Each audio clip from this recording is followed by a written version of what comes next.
Coming in at number 8 on our list is Bjergsen from TSM.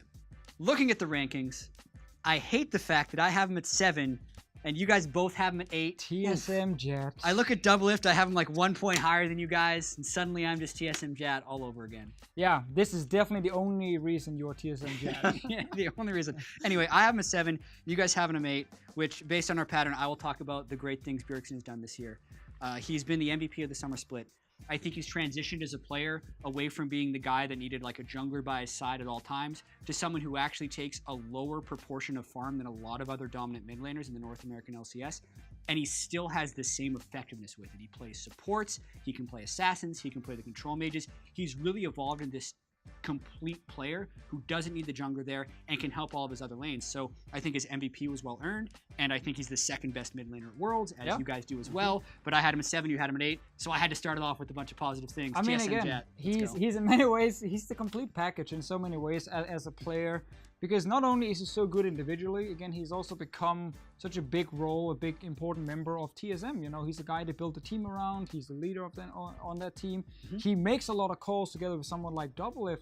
And I think Bjergsen, what he managed to do was what a lot of Western mid laners kind of struggled to do. You know, they came in mechanically, they were really gifted. We would be like, whoa, hype, we have all these good players fighting each other.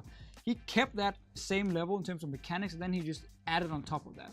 With so many different things, you know, leadership, shot calling, all these kind of things. Understanding of where to be on the map. It's such an underrated thing, like the decision making in-game. He's really, really good. So he's kind of moved past so many other Western players now. It is hard to put him higher, because right now, Bjergsen, at international tournaments, haven't had that many where you're like, this guy's just way better than anyone else. Like, he's at good tournaments, but not standout tournaments. I think that's the thing. I mean, TSM was super hyped coming into MSI in 2015.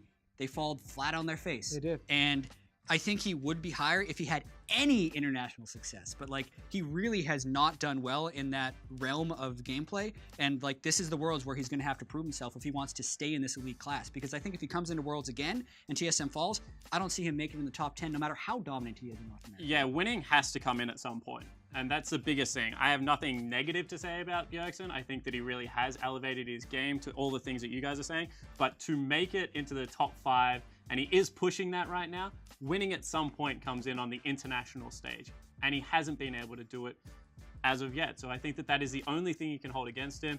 Just want to put on top of everything that you guys have put in there, he's also pretty inspirational in my opinion. The transition from, you know, Europe to North America and pretty much becoming a franchise player straight away, and being able to deal with all the pressure. There is so much mental toughness that I would attribute to Bjergsen as well that, you know, I think at times does go overlooked. Yeah, I think it's a really good point, because everyone looks at TSM, everyone, like, the fans want them to do well, the haters want them to do really badly, and they want to always, you know, criticize the players. It's been a roster and a team and an organization where over the years, players have come and gone, you know. Bjergsen has stayed. He's been there, you know, everyone else has gotten criticized and flamed, and he's stayed. He's always been, you know, really liked.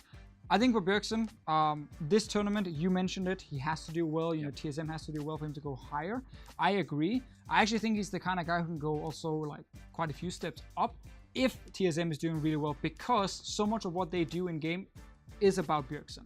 If he wins his mid lane, he is the best player I've seen, you know, in the West at impacting every single lane. Then he's in the jungle, he's in the top lane, he's in the bottom lane. He really understands how to put pressure across the map and pull everyone with him. It's not just him anymore. Back in the past, you could flame him for always looking good himself and making everyone else look bad. He's pulling everyone with him. So I think Bjergsen is such an exciting player to watch, and he really is a superstar in the West, and he needs to show it now. Exactly. They have to succeed this World Championship to maintain this ranking, but this ranking does put him as the highest ranked player in the West, the highest ranked player from North America.